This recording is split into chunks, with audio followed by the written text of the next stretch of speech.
Hello students, तो आज हम डिस्कशन करेंगे एक टॉपिक की जो एनसीईआरटी में तो नहीं होता, बट जब आप किसी भी कॉम्पिटिटिव एग्जाम्स की प्रिपरेशन करते हैं तो वहां पर ये कई बार पूछा जाता है।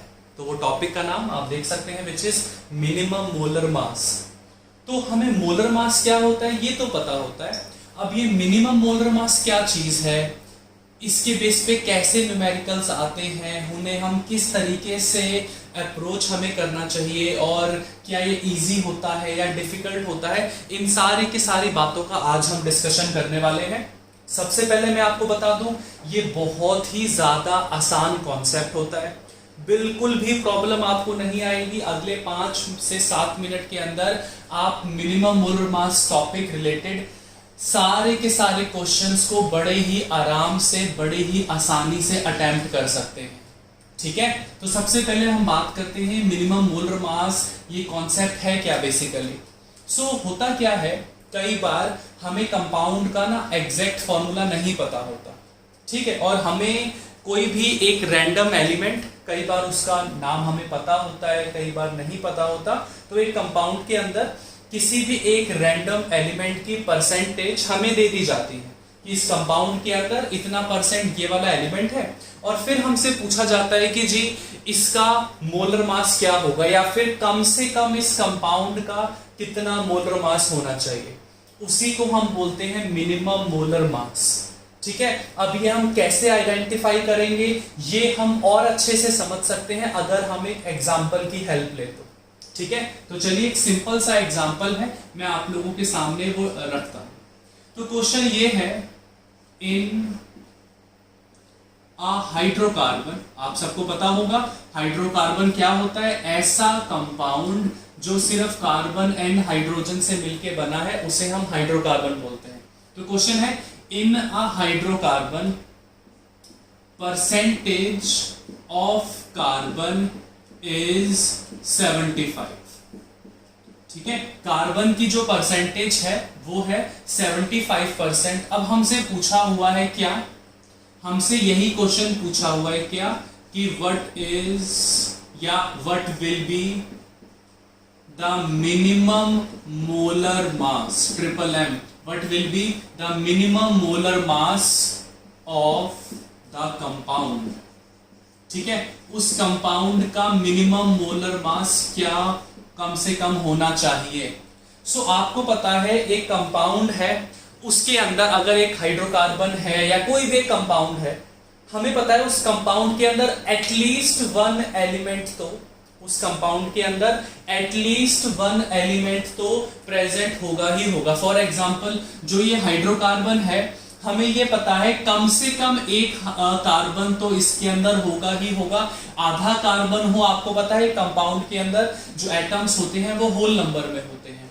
आई नो कुछ केसेस होते हैं फ्रैक्शन वाले, बट वो अलग केस है, अभी हम सिंपल लेके चलेंगे। तो हमें पता है क्या कि एक कंपाउंड के अंदर एटलीस्ट वन एलिमेंट अगर उसकी परसेंटेज दी हुई है तो कम से कम एक तो वो प्रेजेंट होगा ही होगा। तो क्योंकि उन्होंने वर्ड मेंशन कर दिया मिनिमम मोलर मास, तो हम ये एज्यूम करके चलेंगे कि जी एक ही एलिमेंट उस कंपाउंड के अंदर, जो वो स्पेसिफिक एलिमेंट है उसका एक ही एटम प्रेजेंट है। ठीक है, तो 75% कार्बन का मतलब क्या हो गया, अगर मैं सिंपल टर्म्स में बोलूं कि अगर पूरे कंपाउंड का 75% कार्बन है, इसका मतलब 75 ग्राम कार्बन प्रेजेंट होगा किसमें, 100 ग्राम कंपाउंड में। यस और नो? अरे उस कंपाउंड का 75% अगर कार्बन है, इसका मतलब उस कंपाउंड का अगर 100 ग्राम मेरे पास मास लेके चलूं तो उसमें 75 ग्राम क्या होगा, कार्बन होगा। ठीक है, ओके, सबसे सिंपल चीज थी। अब हमसे पूछा हुआ है मिनिमम मोलर मास। जब कभी भी आपसे मिनिमम मोलर मास पूछा जाए तो आपको क्या करना है, आपको बेसिकली कार्बन जो है ना या कोई भी एलिमेंट है उसका एक एटम आप लेके चलो। मुझे पता है अगर हम कार्बन एक ही लेके चलेंगे तो उसका मास कितना होता है, 12। तो 75 ग्राम अगर कार्बन मुझे चाहिए तो उसके लिए मुझे 100 ग्राम कंपाउंड की रिक्वायरमेंट है, या उस कंपाउंड का जो मास है 100 ग्राम होगा। अगर मैं 12 ग्राम कार्बन, क्योंकि एक ही एटम में मान के चल रहा हूं, है ना, मोल्स की टर्म्स में बात करूं तो एक मोल ऑफ कंपाउंड के अंदर मैं 1 mole of carbon he count करके चल रहा हूं। तो बेसिकली 12 ग्राम कार्बन के लिए कितना कंपाउंड चाहिए होगा, वही हमने अपना यूनिटरी मेथड अप्लाई कर दिया, इंटू 12। अब 25 इंटू 3 25 इंटू 4 3 इंटू 4 12 4 इंटू 4 कितना हो गया, बेसिकली 16 ग्राम हो गया। ठीक है, सो यहां से जो वैल्यू निकल के आती है ये बेसिकली होता है कि कंपाउंड है उसका मिनिमम मोलर मास, उसका मिनिमम मोलर मास जो है वो कितना आया, वो आया जी 16 ग्राम। ठीक है, तो कोई भी क्वेश्चन इस तरीके का आएगा, आपको क्या करना है, जो परसेंटेज दी हुई है उसको ऑब्वियसली 100 ग्राम कंपाउंड है उससे कंपेयर करिए, फिर क्योंकि हमने मिनिमम वर्ड मेंशन किया हुआ है तो बाय डिफॉल्ट एज्यूम करिएगा जो कार्बन है या जो भी एलिमेंट है उसका एक ही एटम प्रेजेंट होगा, उसका मोलर मास, कार्बन था तो मोलर मास पता था, कोई अननोन एलिमेंट होगा तो उसका मोलर मास जो है आपको वो गिवन होगा already.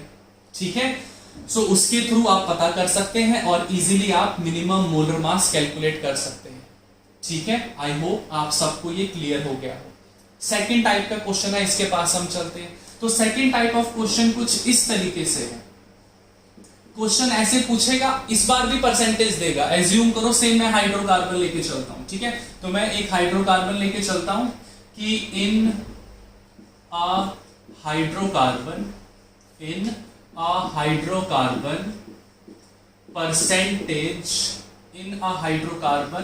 Percentage of carbon is 90%।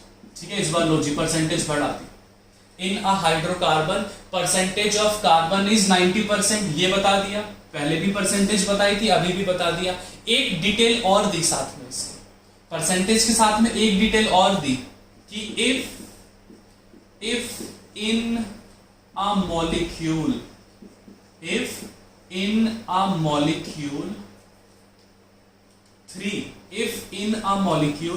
3 carbon atoms, if in a molecule 3 carbon atoms are present, if in a molecule 3 carbon atoms are present, then what will be its minimum molar mass। पहले वाले case में सिर्फ percentage थी और minimum molar मास पूछा था, अब ये भी बता दिया उस एक मॉलिक्यूल के अंदर कितने कार्बन एटम है, हमें पता चला जी 3 कार्बन एटम। ठीक है, 3 कार्बन एटम है, हमें ये पता चल गया। अब हमें मिनिमम मोलर मास निकालना है, सेम तरीके से अप्रोच करेंगे। 90% है, इसका मतलब 90 ग्राम कार्बन के लिए हमें 100 ग्राम है ना, 100 ग्राम कंपाउंड के अंदर 90 ग्राम बेसिकली कार्बन है। ठीक है, अब हमें क्या काम करना है, सो हमसे पूछ रहा है क्या, हमें बताया इन्होंने 3 कार्बन एटम उसके अंदर प्रेजेंट है, 3 कार्बन एटम प्रेजेंट है, हमें पता है मिनिमम जब कुछ और नहीं गिवन होता हम एक एटम लेके चलते हैं, उसका मास 12 था, तो 3 लेके चलेंगे तो मास कितना हो जाएगा 3 इंटू 12, तो 3 इंटू 12 ग्राम कार्बन के लिए कितना चाहिए होगा, वो unitary method again 100/90 into 3 into 12। सो हमें यहां पर दिख रहा है कितना आ गया, देखो 440 ग्राम आ गया। ठीक है, सो यहां से जो आएगा ये क्या आ जाएगा, मिनिमम मोलर मास। ठीक है, उस कंपाउंड का। सो हो सकता है आपको वो एटम्स दे, हो सकता है वो आपको एटम्स ना दे। ठीक है, दोनों पॉसिबिलिटीज हैं, हो सकता है वो आपको एटम्स दे, हो सकता है वो आपको एटम्स ना दे। अगर देगा तो हम उसके अकॉर्डिंग कर लेंगे, नहीं देगा तो डायरेक्टली 1 एज्यूम करके चलेंगे। ये थे 2 टाइप के न्यूमेरिकल्स जो जनरली मिनिमम मोलर मास से रिलेटेड पूछे जाते हैं। एक छोटा सा कॉन्सेप्ट और आ जाता है, एक छोटा सा कॉन्सेप्ट, पहले डायरेक्टली मिनिमम मोलर मास पता कर लिया, फिर एटम्स गिवन थे तो मास पता कर लिया। एक और इसी से रिलेटेड क्वेश्चन है थोड़ा सा कि अगर हमें मोलर मास दे दें और परसेंटेज दे दे, 3 चीजें हैं, percentage, number of atoms, molar mass. यहां पर percentage and number of atoms मुझे गिवन थे। अगर मान लीजिए परसेंटेज और नंबर ऑफ एटम्स की जगह हमें परसेंटेज पता हो, हमें परसेंटेज पता हो और एट द सेम टाइम हमें मोलर मास भी पता हो, तो हो सकता है आपसे पूछ लें कि बताओ एक मॉलिक्यूल के अंदर कितने एटम होंगे। ठीक है, ऐसा पूछ सकते हैं। तो चलिए इसी तरीके का एक क्वेश्चन है, वो भी मैं आपको करवा देता हूं। ये लास्ट टाइप ऑफ क्वेश्चन है जो इस टॉपिक से रिलेटेड है, जो आपसे पूछा जा सकता है कॉम्पिटिटिव पॉइंट ऑफ व्यू से, आपके जेईई, आपके नीट, आपके एम्स, उन सब पॉइंट ऑफ व्यू से। ठीक है, तो चलिए वो भी देखते हैं। सो आप सबको पता है हीमोग्लोबिन, ठीक है, हीमोग्लोबिन आपको पता है उसमें आयरन होता है। हीमोग्लोबिन का मोलर मास जो है, हीमोग्लोबिन का मोलर मास जो है वो एज्यूम करो 67200 ग्राम्स पर मोल। ठीक है, ये क्या है? हीमोग्लोबिन का मोलर मास। हीमोग्लोबिन के अंदर परसेंटेज ऑफ आयरन है, हमें दे दी क्या कि 0.336% है। क्या दी हमें? परसेंटेज दे दी किसकी? आयरन की कितनी है? 0.336% आयरन है। पहले क्या था? परसेंटेज और एटम गिवन थे, मोलर मास पूछा हुआ था। अब परसेंटेज दे दी, मोलर मास दे दिया। अब हमसे पूछ रहा है नंबर ऑफ आयरन एटम्स, कितने होंगे इन वन मॉलिक्यूल। एक मॉलिक्यूल के अंदर कितने आयरन के एटम्स होंगे, अब हमसे ये पूछा हुआ है। ठीक है, बहुत आसान है, कोई भी दिक्कत नहीं है। आपको पता है इस पूरे कंपाउंड का 0.336% जो है वो आयरन है। तो देखिए मास कितना हुआ आयरन का, मास ऑफ आयरन कैसे निकालेंगे हम? 67200 इंटू कितनी परसेंटेज है? 0.336 डिवाइडेड बाय 100। ये किसका मास आ गया? आयरन का। आपको क्या पता करना है? एक मॉलिक्यूल में बेसिकली कितने एटम्स हैं, या फिर 1 मोल ऑफ कंपाउंड के अंदर कितने हमारे पास एटम्स हैं। सो ये आ गया मास ऑफ आयरन। अगर आपको number of atoms of iron निकालने हैं ना, तो बड़ा ही आसान काम है, कुछ नहीं करना। आपको क्या करना है, कैसे निकालते हैं? अगर आपको नंबर ऑफ मोल्स निकालने हो, given mass upon molar mass, ऐसे निकालते हैं ना। सो बेसिकली ये 1 मोल ऑफ कंपाउंड का मास है। 1 मोल ऑफ कंपाउंड में कितने मोल ऑफ आयरन है, हम वो निकाल लेते हैं। कैसे निकालेंगे? ये आ गया आयरन का हमारे पास गिवन मास। देखो 2 जीरो से 2 जीरो कैंसिल है, ये आ गया 672 इंटू 0.336। और कितना होता है आयरन का मोलर मास? देखो आयरन का मास ना आपको पता होना चाहिए। वैसे अगर एग्जाम में क्वेश्चन आएगा तो आपको वैल्यू गिवन होगी। तो बेसिकली कितनी वैल्यू होती है? ये 56। ठीक है, तो आपको कुछ नहीं करना, बस ये इसको सॉल्व करना। ठीक है, बिल्कुल आसान सा काम है, कोई भी आपको दिक्कत यहां पर नहीं फील होगी। थोड़ा सा आप पेशेंस रखोगे, थोड़ी सी प्रैक्टिस अगर आप लोग अच्छे से कर लोगे तो फिर बिल्कुल कोई दिक्कत नहीं फील होगी। ठीक है, अगर आपको लग रहा है सर ये तो सॉल्व कैसे करें, हमारे पास कैलकुलेटर तो अलाउड नहीं होता, तो देखो 0.33 है। आपको पता है 0.33 को बेसिकली आप 1/3 लिख सकते हो। ठीक है, 3 से फिर ये डिवाइड कर दो। ठीक है, तो 3 इंटू 2 कितना हो गया? 6। 3 इंटू 2 कितना हो गया? 6। 3 इंटू 4 कितना हो गया? 12। 56 इंटू 4 इज 224। तो बेसिकली नंबर ऑफ एटम्स कितने आ गए एक मॉलिक्यूल ऑफ हीमोग्लोबिन के अंदर? 4। तो आई होप आपको ये जो 3 टाइप के क्वेश्चंस जो मिनिमम मोलर मास टॉपिक्स के साथ लिंक्ड होते हैं, जनरली पूछे जाते हैं, वो आपको सॉल्व करने आ गए हैं।